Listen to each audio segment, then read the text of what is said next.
बिस्मिल्लाहिर्रहमानिर्रहीम अस्सलाम वालेकुम अल्लाहुम्मा सल्लि अला आले मोहम्मद सल्लल्लाहु तआला अलैहि वसल्लम। भली कार टू स्ट्रेट फॉरवर्ड विद तलहा जतो ख़वातीन हज़रात ख़बर आज पीपल्स पार्टी सजे सिंध में एहतजाज कयो आहे जेके कैनाल्स ठाहिण जी ख़्वाहिश आहे वफ़ाक़ी हुकूमत जी चोलिस्तान जे 70 लख एकड़नि खे आबाद करण लाइ सिंध जे ॿिनि सूबनि जो पाणी खणी करे चोलिस्तान खे ॾियण लाइ। ख़ैर अॼु पीपल्स पार्टी जे एहतजाज खां पोइ लॻे थो कि हाणे कुझु अहसासु थींदो हुकुमराननि खे पंहिंजे फ़ैसिलनि ते नज़रसानी करण जो ऐं पंहिंजे फ़ैसिलनि खे चेंज करण जो। छो जे करे अगरि तव्हां ॿिनि सूबनि जो हिसो वठी करे हिकिड़े रेगिस्तान खे आबाद कंदव त हुनजो नुक़सानु सॼे मुल्क खे थींदो ऐं हुनजो नुक़सानु सॼे मुल्क जी मईशत खे, सियासत खे, मुआशरत खे थींदो। अॼु हिकिड़ो इहो वॾो इशू आहे जेको मां डिस्कस थो करणु चाहियां। ॿियो बिलावल भुट्टो ज़रदारी साहिबु हिकिड़ी वॾी पेशकश कई आहे, सालसी जी पेशकश जंहिंखे चयो थो वञे। बिलावल साहिबु चयो आहे कि वो डायलॉग में एंगेज करण था चाहिनि PTI खे मुल्क जी ख़ातिर, मुल्क जी सलामती, मुल्क जी फलाह बहबूद जी ख़ातिर। ऐं इहो बि चयो आहे त क़ौमी मामलात ते इत्तिफ़ाक़ राय पैदा करण जी कोशिशि कंदा। इहो बि हुननि चयो आहे कि जेके जमातूं भले क़ौमी सलामती जे इजलास में शिरकत न कंदड़ हुजनि पर वरी बि हुननि खे इंगेज कंदासीं मुल्क जी ख़ातिर ऐं पाकिस्तान जी ख़ातिर। बिलावल साहिब जी वॾी इंपॉर्टेंट स्टेटमेंट आहे जेका आज डिस्कस करणी आहे मूंखे। PTI जे वकीलनि में अंदरि ई पंहिंजो झेड़ो शुरू थी वियो आहे, हुनखे बि डिस्कस कंदासीं। IPPs जी ख़बर आहे, हुनखे बि डिस्कस कंदासीं। Let's start the discussion. मेरे साथ इस वक्त मौजूद हैं पाकिस्तान पीपल्स पार्टी के सीनियर रहनुमा है, किसी तारुफ के मोहताज नहीं है, कादिर खान मंदोखेल साहब। बहुत बहुत शुक्रिया सर आपकी कीमती वक्त के लिए। अस्सलाम वालेकुम मंदोखेल साहब। सबसे पहले ये जो कैनाल्स का मामला है, चोलिस्तान के रेगिस्तान के 70 लाख एकड़ को आबाद करके पाकिस्तान के 2 सूबों के बड़ी तादाद में ज़रई ज़मीन को गैर आबाद करने का प्लान, आज पीपल्स पार्टी ने एहतजाज भी किया है, सिंध में बड़ा पावर शो किया गया है। आपको लगता है कि सर वफाकी हुकूमत को, इदारों को, रियासत को इस बात का एहसास होगा जो वो नुकसान करने जा रहे हैं इन कैनाल्स को बना के, और जो एहतजाज पीपल्स पार्टी ने किया है उसके बाद उनको एहसास होगा कि एक बड़ी गलती वो करना चाह रहे थे और क्या वो पीछे हटेंगे अपने इस फैसले से? कादिर खान मंदोखेल साहब। देखिए, उनके हज़ायम तो नहीं बता रहे कि वो अपने फैसले से हटेंगे, क्योंकि ये सिंध दुश्मनी पे पूरा उतरे हुए हैं और मेरा ये ख्याल है। और लेकिन पीपल्स पार्टी तो सबसे पहले मजा उसको चकाएगी 4 अप्रैल को, जब बिलावल भुट्टो साहब बाकायदा पार्टी पॉलिसी देगा कैनाल्स के ऊपर। आज हमारा सिंध भर में एहतजाज रहा है इसी कैनाल्स के खिलाफ पीपल्स पार्टी की जालों का, और 4 अप्रैल के बाद सिंध के हर डिस्ट्रिक्ट में, हर डिवीजन में बिलावल भुट्टो साहब खिताब करेंगे और इस पूरा मुहिम का जो है ना वो सरबराही करेगा। और वफाकी हुकूमत को अच्छी तरह अंदाजा है कि वो पीपल्स पार्टी की एक बिसाखी नहीं बल्कि दोनों बिसाखी पे वो खड़ी भी है। तो सबसे पहले तो मजा चकाएंगे मुस्लिम लीग नून को कि वो जिस तरह से अपनी पंजाब को, या ठीक है अच्छी बात है पूरा पाकिस्तान सरसब्ज होना चाहिए, कौन पाकिस्तानी होगा जो सरसब्ज पाकिस्तान के खिलाफ होगा, मगर सरसब्ज सिंध को तबाह करने का जो अज़ाइम है वो हम कभी उसको कामयाब नहीं होने देंगे। आप सिंध को रेगिस्तान बदलने पे तुले हुए, चोलिस्तान को सरसब्ज बनाने का ये सौदा किसी सूरत में कबूल नहीं होगा। तो मैं ये समझ रहा हूँ कि इस माजी में जिन नादानों ने, जिन डिक्टेटरों ने कालाबाग डैम का ड्रामा मचाया था, तो क्या वो बनाया था उन्होंने? मुस्लिम लीग नून की हुकूमत को उससे सबक हासिल करना चाहिए, क्योंकि यहाँ सिर्फ पीपल्स पार्टी का मसला नहीं है, यहाँ सिंध का बच्चा मुझ समेत, चाहे पश्तून सिंध में रहते हैं, पंजाबी रहते हैं, बलूची रहते हैं, कोई भी कम्युनिटी का जबान का रहने वाला वो सिंध से गद्दारी नहीं करेगा। और खुद मुस्लिम लीग नून का शाह मोहम्मद शाह प्रेस कॉन्फ्रेंस कर चुके हैं इस फैसले के खिलाफ, और आपने देखा कि पिछले हफ्ते सिंध असम्बली से मुतफ़क़ा तौर पे करारदाद भी पास हो चुकी है तमाम जमातों की, इंक्लूडिंग PTI MQM। तो मैं ये समझ रहा हूँ कि ऐसा मनसूबा वो क्यों बनाना चाहते हैं कि वो सिंध दुश्मनी पे तुले हुए और सिंध के बच्चे को वो ललकारने का एक जो मुहिम बना के रखा है। तो मैं नहीं समझता हूँ कि ये कामयाब होंगे। और अगर ये फिर भी मस्जिद जहाँ 218 अरब रुपए पंजाब गवर्नमेंट ने IDPs की मद में उनके लिए मुख्तस की है, तो मैं ये समझ रहा हूँ कि ये 218 अरब पंजाब के गरीब आवाम के ऊपर खर्च करे। और हमें अच्छी तरह पता है कि आपने 212 लाख एकड़ जो आपने अलाट किए, तो वो किसको किए? तला जतोई को किया है, कादिर मंदोखेल को किया है। अगर ये ओपन मेरिट होता, ये इंसाफ पर होता, तो हो सकता है तला जतोई और कादिर मंदोखेल भी 5-10 एकड़ ले लेता। लेकिन आपने जिन लोगों को नवाजने के लिए ये सारा ड्रामा मचाया है, ये किसी तौर पे सिंध का बच्चा कामयाब नहीं होने देगा। सर पीपल्स पार्टी का गढ़ और घर है सिंध। सिंध में पीपल्स पार्टी ने भरपूर एहतजाज किया और यकीनन सिंध में पीपल्स पार्टी भरपूर एहतजाज कर भी सकती है। पर मंदोखेल साहब, डोंट यू थिंक, आपको नहीं लगता कि अगर पीपल्स पार्टी पंजाब में एहतजाज करती, दारुल हुकूमत इस्लामाबाद में डी चौक जाकर एहतजाज करती, तो उसकी आवाज़ पर ज़्यादा तवज्जो दी जाती बनिस्बत सिंध के एहतजाज पर? क्या राय है आपकी सर? नहीं, मेरे ख्याल में आपकी बात एक हद तक ठीक है, लेकिन अगर ये सियासी को एहतजाज होता तो यकीनन इस्लामाबाद के डी चौक ज्यादा बेहतर जगह था। मगर अगर ये सिंध की बका का मसला है, जहां बिलावल भुट्टो साहब पहले कह चुका है कि सिंध का मौत और जिंदगी का केस है, तो सिंध का मौत और जिंदगी का केस है, तो सिंध के सरजमीन पे हम पंजाब को जो बड़ा भाई कहता है या वफाक को जो सिंध एक इकाई है जो पीपल्स पार्टी ने जोड़ के रखा है, तो उसको यहाँ से आवाज देना ज्यादा बेहतर है। और इनको अक्लमंदों को ये नहीं पता है कि कराची जहां 65% रेवेन्यू जो है ना पूरा पाकिस्तान को देता है, वहां का पानी भी नहीं रहेगा अगर ये आप सिंध को चोलिस्तान बनाने पर तुले होंगे। तो मैं समझ रहा हूँ कि बेहतर आवाज तो सिंध है कि सिंध का बच्चा यहाँ पे। और मैं समझता हूँ कि वो दिन दूर नहीं है कि न सिर्फ ये सिंध की आवाम बल्कि सिंध के तमाम सरकारी मुलाजमीन जो है ना वो भी अपना एहतजाज रिकॉर्ड कराएंगे और सरकारी ओहदों से ताल्लुकी इख्तियार करेंगे। वो दौर भी आने वाला है। बिलावल साहब की स्टेटमेंट के ऊपर आपसे सवाल पूछना चाहता हूं मंदोखेल साहब। बिलावल साहब का यकीनन ये कहना कि कौमी मामलात पर इत्तफाक राय नागुज़ीर है, यानी कंसेंसस क्रिएट करना बहुत ज़रूरी है। अब जिस तरीके से कैनाल्स का ये मामला है, अब ऐसा क्यों लगता है कि मौजूदा हुकूमत जो फैसले कर रही है वो कम्प्लीटली वन साइडेड है, सब स्टेक होल्डर्स को ऑन बोर्ड नहीं लिया जा रहा? मंदोखेल साहब, क्या वजह है इसकी? मेरे ख्याल में सिंध की आवाम को, बलूचिस्तान की आवाम को उकसाने का एक हरबा है और आवाम को लड़ाने का एक हरबा है। उसके सिवा तो मुझे कुछ नजर नहीं आ रहे। कोई भी अक्लमंद आदमी आवाम को यकजा करने की सोच रखता है। कोई भी एक अक्लमंद हुक्मरान आवाम को और सियासी पार्टियों को यकजा करने की जो है ना वो कोशिश करती है। ये कौन से हुक्मरान है जो अरू बरू जो है ना वो सिंध के और बलूचिस्तान के आवाम को बगावत पे उकसाने का जो है ना एक प्लान बनाया हुआ है? तो मैं नहीं समझता हूँ कि इनका ये प्लान कामयाब होगा। और बिलावल भुट्टो साहब जहां सियासत में सबको यकजा करने की बात कर रहे हैं, मैशियत की को सबको यकजा करने की बात कर रहे हैं, यहाँ सिंध के बका का मसला है, तो यहाँ मैं नहीं समझता हूँ कि पंजाब के गयूर आवाम भी सिंध के आवाम के साथ खड़ी होगी, पुख्तनख्वा की गयूर आवाम भी सिंध के आवाम के साथ खड़ी होगी। बलूचिस्तान तो ऑलरेडी मजलूम है, सिंध के साथ वो भी है। तो मैं समझ रहा हूँ कि ये तमाम पाकिस्तान के गयूर आवाम और वो मुहिब वतन आवाम सिंध का साथ देगी, क्योंकि उनको पता है कि सिंध के साथ ज्यादती हो रही है। और आपको याद होगा कि 1945 में पंजाब और सिंध के उस वक्त भी ये मुआहदा तय हुआ था कि जो पानी आएगा ऊपर से उसी रेशियो से तकसीम होगा। फिर 1991 का जो अकॉर्ड है उसमें भी यही कहा गया कि जो पानी आएगा उसी हिसाब से तकसीम होगा। अब बाज जो पोपेट या बाज जो उन्होंने प्लांटेड लोग मीडिया पे लाते हैं एक्सपर्ट के नाम पे, वो ये कहते हैं कि ये तो हम जमीन से पानी निकालेंगे। तो मैं इस अक्लमंदों को ये बताना चाह रहा हूँ कि आप किसको बेवकूफ बना रहे हो। इससे पहले डिक्टेटर जनरल मुशर्रफ ने भी ग्रेटर थल कैनाल का जो ड्रामा मचाया था कि सिर्फ बारिश के वक्त पे यानी बारिश के महीनों में ये पानी लिया जाएगा और उसके बाद पूरे साल के लिए उसने ड्रामा मचाया है। तो इस तरह के लोग, प्लांटेड लोग आते हैं। कभी उस मुस्लिम लीग की हुकूमत ये कहती है कि हम अपनी हिस्से के पानी देंगे, कभी ये कहते हैं कि हम जमीन से निकालेंगे, कभी ये कहते हैं कि बारिश के महीनों 2 महीने में ये पानी जो है ना वो लिया जाएगा। तो ये सारे जो ड्रामे हैं ये इसी बात से अंदाजा लगा ले कि वो बौखलाहट का शिकार है, उनको समझ में नहीं आ रहे कि ये करे तो क्या करे। तो मैं समझ रहा हूँ कि खुद मुस्लिम लीग नून सिंध जो है ना सबसे पहले जो है ना सफ़े अव्वल का किरदार अदा करेगी इस सिंध दुश्मनी के खिलाफ जो मुस्लिम लीग नून जो है ना वो अपनाया हुआ है। बिलावल साहब की ये भी स्टेटमेंट है, मुल्की मफादात के लिए इज्तिमाई फैसले किए जाएं। अब वाज़ेह हो जाता है स्टेटमेंट से कि जो इस वक्त बड़े फैसले हो रहे हैं मुल्क के फ्यूचर के, वो मुल्क की मफादात के लिए इज्तिमाई तौर पे नहीं हो रहे हैं, वो कुछ लोग मिलकर फैसले कर लेते हैं और सबके ऊपर लागू कर देते हैं।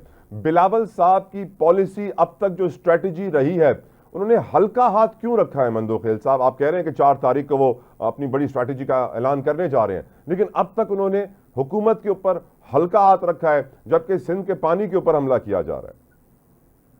नहीं, मेरे ख्याल में आप जो सोच रहे हो या मेरी तरह जज्बाती लोग हो, अगर ये सोच रहे कि एकदम मुंह पे तपड़ रसद करना चाहिए, वो पॉलिसी बिलावल साहब की नहीं है। क्योंकि यकीनन जब वो मुल्क को एकजा करने की, सूबों को एकजा करने की, आवाम को एकजा करने की जो सोच है बीबी शहीद के वक्त से या शहीद जुल्फकार अली भुट्टो के मंशूर के मुताबिक, तो यकीनन बिलावल साहब उनको वक्त देना चाहता है, उनको ये बताना चाहता है कि देख रहे सिंध का बच्चा बच्चा, बलूचिस्तान का बच्चा बच्चा इन कैनाल के खिलाफ है। यकीनन आप कैनाल निकाले, यकीनन पानी ज्यादा हो तो आप देख रहे हैं कि ऊपर से पानी कम आ रहा है, तो उसी रेशो से पानी आपको कैसे मिलेगा। और फिर आपको बैनुल अक़वामी कवानीन भी ये कहता है कि जहां आखिरी जगह पानी उतर रहा हो तो सबसे पहले हक उन्हीं का है।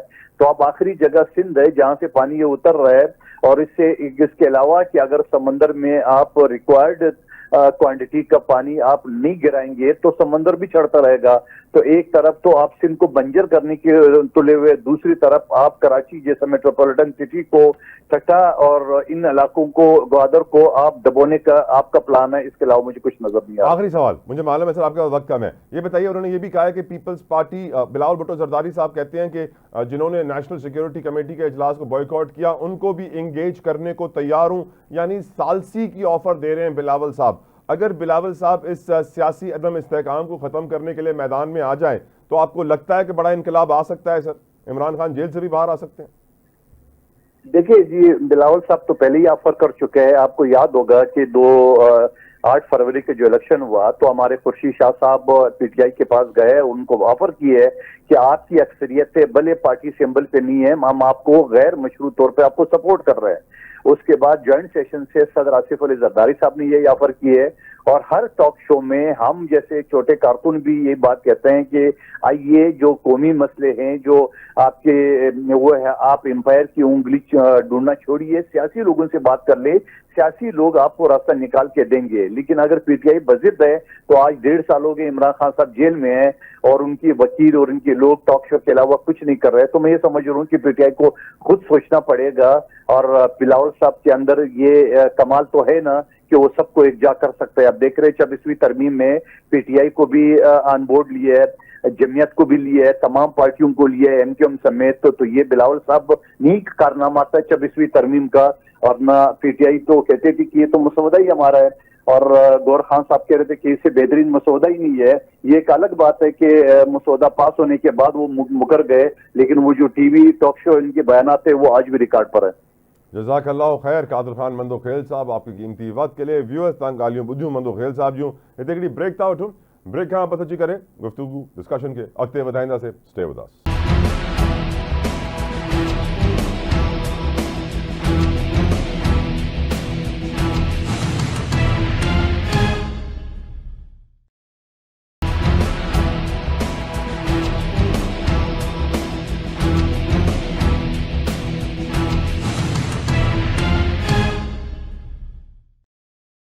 Viewers welcome back. अब बात करेंगे प्रोग्राम में हम पाकिस्तान तहरीक इंसाफ की, जिनके रहनुमा एडवोकेट अहमद अवैस साहब ने हमें ज्वाइन कर लिया। एडवोकेट साहब अस्सलाम वालेकुम, जज़ाकल्लाह खैर आपकी कीमती वक्त के लिए। अहमद अवैस साहब, आज जो पहला इशू आपसे डिस्कस करना चाहूँगा, जो हम जानते हैं कि इस्लामाबाद हाई कोर्ट में जो गुफ्तगू हुई, सलमान अकरम राजा ने ये कहा कि कोई प्रेस टॉक नहीं होगी, जिस पे फैसल चौधरी साहब का बयान आया कि ये एक वाहियात सी जमानत दे दी गई और फिर खबरें शाया हो गई कि पीटीआई के वकला मजीद तकसीम हो गए हैं, पीटीआई में मजीद दरारें पड़ गई हैं।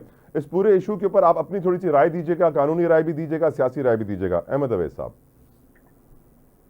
बिस्मिल्लाहिर्रहमानिर्रहीम। देखिए, ये बड़ी छोटी छोटी बातें हैं, इसको कोई दरारें ऐसे नहीं पड़ा करती, ना दरारें बढ़ती हैं ना कम होती हैं। ये इतनी मामूली सी बात है कि वो उसने जज ने जब उसने कहा कि ये हफ्ते में 2 दिन मुलाकात होगी और ये बात की, उन्होंने साथ ये कह दिया कि आप यहाँ से जेल से निकल के फौरन जेल से निकल के आप कोई प्रेस कॉन्फ्रेंस नहीं करेंगे या स्टेटमेंट नहीं देंगे। तो ये निकल के नहीं देंगे तो लेकिन थोड़ी दूर जाकर तो दे सकते हैं ना, कोई ऐसी पाबंदी की बात नहीं। इसको फिर एक तो कोई दरार नहीं बढ़ती है, और अगर कोई अंडरस्टैंड नहीं करता है तो वो अलग बात है।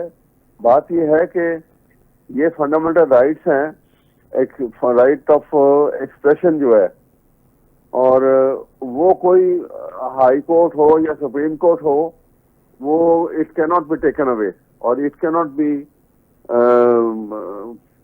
पुट अंडर एनी प्रेशर कि भाई आप ये एक कंडीशनल आपको हम फलां कर रहे हैं कि आप ये बात भी मुंह से निकालेंगे, ये करेंगे नहीं। इसलिए ये इतनी बड़ी डिबेट वाली बात मेरा नहीं ख्याल कि इसको इस हद तक बनाया जाए कि ये हम कहें कि ये इससे पीटीआई के दरमियान कुछ रानें पड़ गई हैं। परसेप्शन है, बात इसको अंडरस्टैंड करते हैं, लॉयर इसको और तरह से देखते हैं इस स्टेटमेंट को।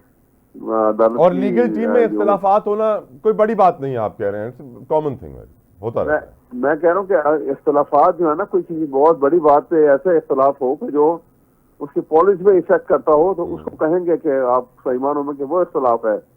लेकिन ये छोटी छोटी बातें जो हैं, ये मेरे ख्याल में इसको आप उसको इख्तलाफात के ज़ुमरे में नहीं डाल सकते। बिल्कुल ठीक। सर, इससे पहले कि मैं बिलावल भुट्टो जरदारी साहब ने जो सालसी की पेशकश की है आप पीटीआई के लिए, उस पर आने से पहले मैं आपसे एक सवाल पूछना चाहता हूँ इन कैनाल्स के ऊपर, क्योंकि पीपल्स पार्टी ने सर आज भरपूर एहतजाज किया है सिंध में और कहा है कि ये कैनाल्स हम नहीं बनने देंगे। और हम ये जानते हैं कि बिलावल साहब की ये भी स्टेटमेंट है कि ये जो कौमी मामलात के फैसले हैं इस पर कोई इत्तेफाक राय नहीं है, मुल्की मफादात के लिए इज्तमाही फैसले होने चाहिए। वाज़ेह हो जाता है कि ये इंडिविजुअल फैसले हैं जिन पर अमल हो रहा है। आपकी नज़र में ये कैनाल्स का मामला, क्योंकि अब खुश्क साली की भी वार्निंग जारी कर दी गई है सर, सिंध में भी बलोचिस्तान में भी कैनाल्स पर भी काम जारी है, रुक नहीं रहा है, एहतजाज सिंध में भरपूर हो रहा है, क्या देख रहे हैं, क्या होगा मुस्तकबिल सर? देखिए, अगर तो बिलावल ने अगर तो कोई एहतजाज करना है तो फिर वो मर्दों वाला एहतजाज करे, एक पॉलिटिकल लीडर वाला एहतजाज करे, ये खड़ा हो इसके ऊपर। ये क्या कहना कि गवर्नमेंट का हिस्सा भी है, साफ छुपते भी नहीं, सामने आते भी नहीं, ये एहतजाज क्यों नहीं हुआ करते? आपको ठीक है, आपको आपकी प्रॉब्लम है, इसमें कोई शक नहीं है कि सिंध में प्रॉब्लम है, लेकिन ये प्रॉब्लम जो है इसके दो रीजन और भी हैं, उसको भी कंट्रोल करने की कोशिश करें। नॉट दैट के हम कहें कि ये प्रॉब्लम उससे इसको इग्नोर करें, क्योंकि जब इंटर प्रोविंस का मसला होगा तो इनको सबको कॉन्फिडेंस में लेके स्टेप लेना चाहिए।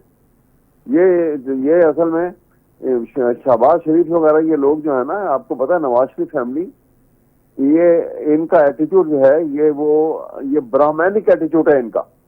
अब आपको मैं ये बता दूं कि ब्राह्मणिक एटीट्यूड किसको कहते हैं? जी सर। ब्राह्मणिक एटीट्यूड होता है कि अपने से ताकतवर के आगे फौरन झुक जाओ और अपने से कमजोर के ऊपर डैश करो जालिमाना तरीके से, जैसे वडेरा करता है, जैसे चौधरी करता है। ये एटीट्यूड जो है ये मुनासिब नहीं है। खड़ा होना है तो खड़े हो जाओ, बड़ी ताकत है, ये छोटी ताकत है। क्योंकि नवाज शरीफ शहबाज ने तो यही काम किया।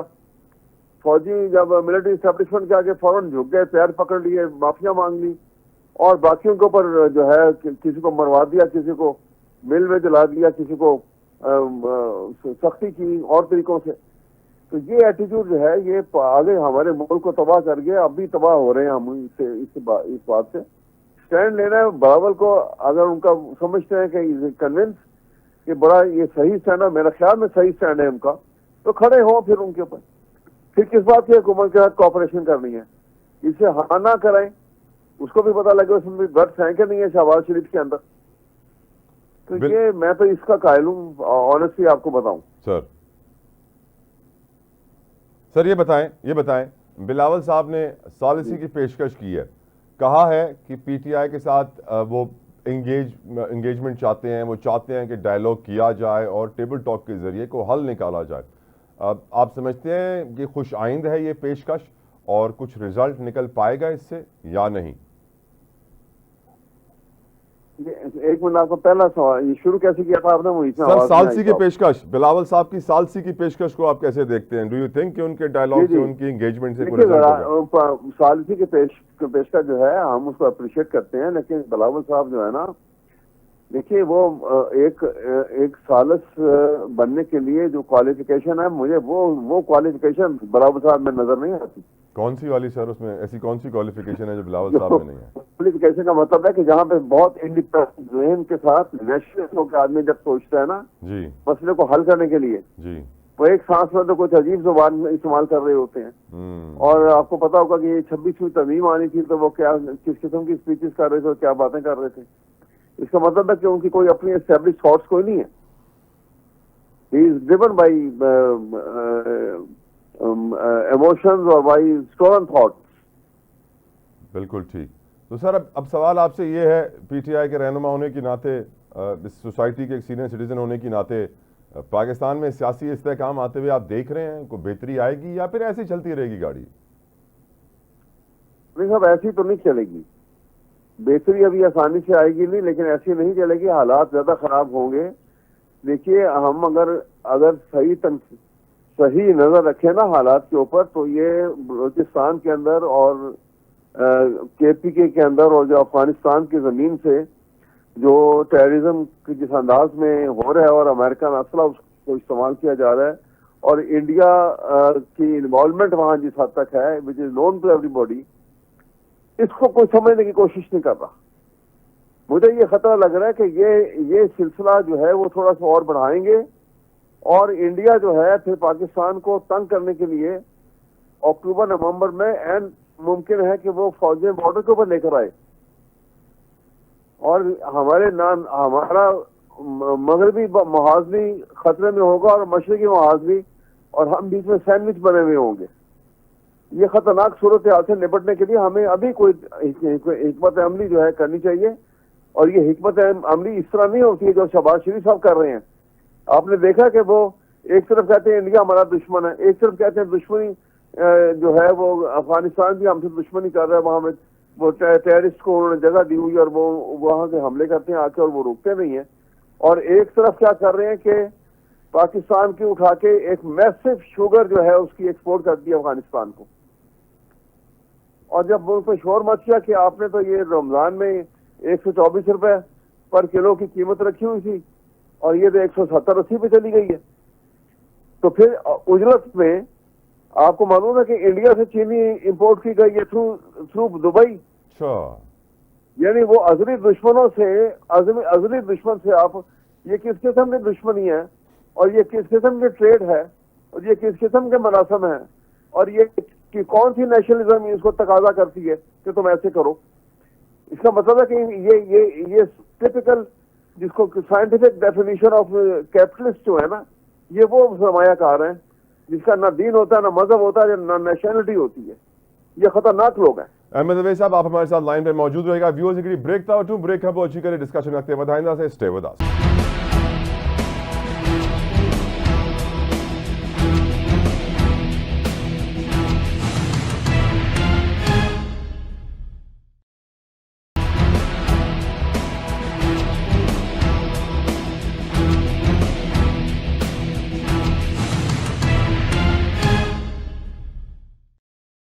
Welcome back. अब डिस्कशन करते हैं बधाइंदा से। एडवोकेट अहमद अवैस हमारे साथ मौजूद है फ्रॉम पाकिस्तान तहरीक इंसाफ। एडवोकेट साहब, पूछना चाहूंगा आपसे, अहमद अवैस साहब थोड़ा मईशत पे आते हैं। एक तरफ हम देख रहे हैं हमारी हुकूमत ये कैनाल्स बनाकर सिंध की ज़मीनों को बंजर करना चाहती है, ज़राअती इफेक्ट होगी, तबाह बर्बाद होगी। इनफैक्ट इस वक्त हमारा तिजारती खसारा सा ट्रेड डेफिसिट, उसमें ईयर ऑन ईयर हमारे करंट फिस्कल ईयर के पहले 9 माह के दौरान 36% इजाफा हुआ है, 36% इजाफा हुआ है। इस वक्त हमारा तिजारती खसारा 7.36 अरब डॉलर पे खड़ा हुआ है सर। अब आपने खुद इस तरह बताया कि चीनी पहले हमने एक्सपोर्ट की, अब इंपोर्ट कर रहे हैं। गंदुम की सर हम सपोर्ट प्राइस इस दफा अनाउंस नहीं करेंगे। मरियम साहिबा ने कह दिया कि 1000 ट्रैक्टर दिए जा रहे हैं गंदुम के काश्तकारों को, उससे गंदुम की काश्त बढ़ जाएगी। और मेरी नज़र में तो गंदुम की काश्त बढ़ने के लिए उसको सपोर्ट प्राइस देना बहुत ज़रूरी है। आपकी नज़र में माशी हालात हमारे मुल्क की किस तरफ जा रहे हैं अहमद अवैस साहब? हजूर ये समझ ही नहीं रहे। देखिए ना, आज अगर ये स्टेटमेंट दे रही हैं मरियम नवाज साहिबा कि 1000 ट्रैक्टर दे रहे हैं, तो ये 1000 ट्रैक्टर जो हैं कौन सी फसल के लिए दे रहे हैं? गंदम की फसल तो उसकी सोइंग हो चुकी, जी हाँ, अब तो हार्वेस्टिंग तैयार है उसकी। अब वो 1000 ट्रैक्टर जो है वो हार्वेस्टिंग में तो मदद नहीं देंगे ना, अब तो वो हार्वेस्टर चाहिए होंगे जो काट लेके वो ये या तो फ्री काश्तकार को ये फ्री प्रोवाइड कर दे गवर्नमेंट हार्वेस्टर, कि वो वहां मौके पर ही उनकी सारी फसल उनके हवाले कर दे काट के। और उसके बाद दूसरा स्टेप जो है खरीदने के लिए गवर्नमेंट जो है सारी उनसे खरीदे। अपने पास गवर्नमेंट के पास तो वो होल्डिंग कर सकती है, गोडाउन है, सब कुछ अरेंजमेंट है, किसान के पास नहीं होता। देखिए ना, ये जब इनकंसिस्टेंसी जब होगी पॉलिसी में तो इसका मतलब है कि नो पॉलिसी। अब दूसरी बात आपने की जो इनकी जो ट्रेड डेफिसिट की बात कर रहे हैं जी सर, आपको एक और बात तो मालूम है कि जब अभी 10-15 दिन पहले जब ये IMF यहाँ उनसे डायलॉग्स हो रहे थे, जी सर। तो शायद आपके इल्म में ये बात होगी कि इन्होंने जो भी अपने वो डॉक्यूमेंट्री डाटा जो है वो डिटेल वहां पे पेश की कि जी ये लगा रहे हैं पाबंदियां और ये टैक्स नहीं लग रहे हैं और यूं हमें जो है हमने जो टैक्सेशन जो बढ़ाई है उससे हमें इतनी आमदन हो गई और ये हो गया और हम इस तरह से आपके पैसे उतारेंगे और हमें और जो चाहिए उसके ये अरेंजमेंट है। उन्होंने कहा, ये आपको मैं बल्कि मुस्तनद बात बता रहा हूँ, उन्होंने इनको कहा कि आपके ये तमाम जो आपने डेटाज एंड फिगर्स दिए हैं ये सारे झूठे और फॉल्स हैं। हम सर्जिकल डाटा करेंगे, हम इसका सर्जिकल डाटा खुद बनाएंगे, खुद करेंगे। आप अंदाजा लगाइए कि किसी मुल्क में जो इनके अकाउंट्स हैं, इनकी डिटेल्स के ऊपर भी वो उन्होंने एतबार नहीं किया। उन्होंने कहा कि हम खुद, और ये सर्जिकल ये लफ्ज इस्तेमाल करना जो है किसी मुल्क के लिए, I think this is the most insulting, शायद ही किसी मुल्क के लिए IMF ने ये लफ्ज इस्तेमाल किए हों। बिल्कुल सही कह रहे हैं सर। इनफैक्ट अब ये भी याद रखें सर कि वो वजीर आजम ने उम्रे की अदायगी के बाद फौरन वापस आए और पावर सेक्टर की एक मीटिंग कॉल की और कहा कि हम बिजली के निर्ख कम करने वाले हैं। तो फिर IMF ने कह दिया कि हमसे तो आपने कोई परमिशन ली नहीं और रुक गए, फिर देखा वो नहीं हुई अनाउंसमेंट। अब आज पावर सेक्टर की खबर क्या है अहमद साहब? आज खबर यह है कि 7 IPPs हैं जिन्होंने हुकूमत को 50 पैसे बिजली सस्ती करने की ऑफर दी है और 11 अरब रुपए की जो उनको सरचार्ज अदायगी हुकूमत ने करनी थी वो माफ करने की ऑफर की है। किस चीज के बदले? इस चीज के बदले कि जो इन्वेस्टिगेशन आप हमारे खिलाफ कर रहे हैं, तहकीकात हो रही हैं, उनको आप फौरी बंद कर दें कि हमने जो मुनाफाखोरी पास्ट में की है उसको पकड़ने की कोशिश ना करें और ये 11 अरब रुपए हम माफ करते हैं, 50 रुपए फी यूनिट कम करते हैं, 50 पैसे। तो फिर आपको लगता है ये ऑफर हुकूमत को लेनी चाहिए सर? ये ऑफर जो है इसमें आप देखिए ना, मैं तो बड़ी आपको जो बात फैक्ट्स के सामने है उसके मुताबिक ही करूंगा सर। इस ऑफर में ये जॉइंटली ऑफर है ना IPPs वालों की सर। 7 IPPs की ऑफर है, 7। हाँ, तो 7 ऑफर है ना, तो वो 7 में आई एम श्योर के डायरेक्टली और इनडायरेक्टली इनके दोनों बेटे इन्वॉल्व होंगे उसके अंदर। ओके, तो उनके अपने भी यूनिट थे। तो आप कह रहे हैं कि वो इसलिए इन्वेस्टिगेशन रुकवाना चाहते हैं ताकि उनको सियासी नुकसान ना हो। जनाब आप क्या इस मुल्क के साथ क्या हो रहा है आप देखिए, ऐसे तो नहीं आपकी बिलो पॉवर्टी लाइन परसेंटेज बढ़ती चली जा रही है। ये खतरनाक तरीन हालात हैं जिनसे हम दो चार हैं और ये इन्होंने हर एक को ये बेट डालने के लिए, हर एक को उन्होंने कहा कि जी ये मिलिट्री एस्टेब्लिशमेंट को खुश करने के लिए उनको इतने लाख जो है वो एरिया जो है वो कहा कि जनाब ये आप चोरिस्तान का इस्तेमाल कर लें, फलां कर लें, और उसके लिए नहरों का और पानी का सिलसिला हो रहा है। ये इतनी खतरनाक सूरत हाल है, जब तक आप दूसरे सूबों को भी शामिल नहीं करेंगे, कॉन्फिडेंस में नहीं लेंगे, और इसमें कोई शक नहीं है कि बारिश की कमी के बायस सिंध के अंदर और बलूचिस्तान के अंदर हालात काफी खराब हुए हैं और पंजाब में भी बारिश जो है कम बारिश हुई है, आपको मालूम है। यहाँ सर तो एग्रीकल्चर तबाह सर, लार्ज स्केल मैन्युफैक्चरिंग तबाह, सर्विसेज सेक्टर भी परेशान, मईशत में बचा हुआ क्या है फिर सर? कुछ भी नहीं बचा हुआ। ये इनके पास रिजर्व टिकट बचे हुए हैं जो एकदम पता लगेगा कि एक जाके लंदन बैठ के, एक कहीं बैठ के। आखिर में अहमद साहब, law and order situation, Balochistan के हालात, अख्तर मेंगल साहब भी आवाज उठा रहे हैं, आपको क्या लगता है सर कुछ हो पाएगा? कुछ भी नहीं होगा, एक ही तरीका है। देखिए, अगर नीयत है कि हमने बलूचिस्तान के हालात को ठीक करने के लिए पॉजिटिव स्टेप लेना है, तो ये वहां की बलूचिस्तान के असेंबली को डिसॉल्व करवाएं और फिर फौर वहां पे पाकिस्तान की तारीख के फेयरेस्ट इलेक्शन करवाएं। जो भी उसमें तमाम ये जितने बड़े बड़े आपके मैंगल कह लीजिए और ये अचकजई हैं, इसी तरह जितने सीनियर लोग हैं, उनको चांस दिया जाए कि वो इलेक्शन में इलेक्ट हो और कोई इंटरफेरेंस ना की जाए, और फिर जो हुकूमत बनेगी वो पॉपुलर हुकूमत होगी और वो आवाम को कंट्रोल करने के काम एक पहला स्टेप ले सकेगी, जो इंतहाई जरूरी है। जो बलूचिस्तान लिबरेशन आर्मी को कंट्रोल करने के लिए या उसको खत्म करने के लिए ये इफेक्टिव स्टेप होगा, अगर लेना चाहते हैं तो ये लें। इमरान खान जेल से कब निकलेगा सर, 2032 से पहले या 32 के बाद? नहीं, इमरान खान तो मेरे ख्याल में अभी आपको ये देखिएगा कि ये मई तक हालात इस किस्म के होंगे कि इनको, इमरान खान को उनके साथ भी बातचीत इनको बाकायदा करनी पड़ेगी, और वो जेल से भी उम्मीद है कि किसी नतीजे में तो मसला होगा, क्योंकि ये अपील इनको चाहिए कि हालात को खत्म, कम से कम पॉजिटिव स्टेप तो लें। उसकी अपील क्यों नहीं लगाते हैं, फैसला हो। जेल में जब एक आदमी कैद है, उसकी अपील कर दी हुई है, अपील बहस सुन के फैसला करें, जो भी फैसला करना करें, आगे सुप्रीम कोर्ट है, वहां भी देख लेंगे। ये मामलात को इस तरह से लटका के ये हालात को जो है ये समझेंगे कि ये इनकी फेवर में जाते हैं, इनके अगेंस्ट जा रहे हैं, ये तमाम के तमाम जो है इस बुरी तरह से इस जाल के अंदर फंस जाएंगे कि कोई भी निकलने के काबिल नहीं होगा। बहुत बहुत शुक्रिया एडवोकेट अहमद अवैस साहब आपके कीमती वक्त के लिए। व्यूअर्स, प्रोग्राम जो आखिर में ये गाल कंदुस कि जी है हुकूमत कैनाल से फैसलो करे वठतो आहे कि असां कैनाल ठाहिणियूं आहिनि, ऐं पीपल्स पार्टी ऐं सिंध जे माण्हुनि जो एहतजाज भी थिए पियो, पर उन्हनि खे परवाह न आहे। इहे जेके वन साइडेड फैसला आहिनि, जंहिंजे बारे में बिलावल साहब चवनि था कि इज्तिमाही फैसला थियणु घुरिजनि ऐं कंसेंसस क्रिएट करणु घुरिजे तमाम स्टेक होल्डर्स में, ये ज़रूरी आहे न, मतलब वक्त जी ज़रूरत आहे। ऑलरेडी पाकिस्तानी एतिरा डिवाइडेड आहिनि, सिंधी, पंजाबी, पठान, बलोची, असां पाकिस्तानी कोन ठही सघियासीं। अॼु बि देरि कोन थी आहे, अॼु बि असां पाकिस्तानी ठही वञूं त मसला हल थी वेंदा। ऐं पाकिस्तानी कीअं ठहंदासीं? पाकिस्तानी हुन महिल ठहंदासीं जॾहिं मथे जेके पावर में अचनि था, प्राइम मिनिस्टर ऐं ॿियनि पोजीशन में वेठा आहिनि, उहे पाकिस्तानी ठहंदा। उहे पाकिस्तानी कीअं ठहंदा?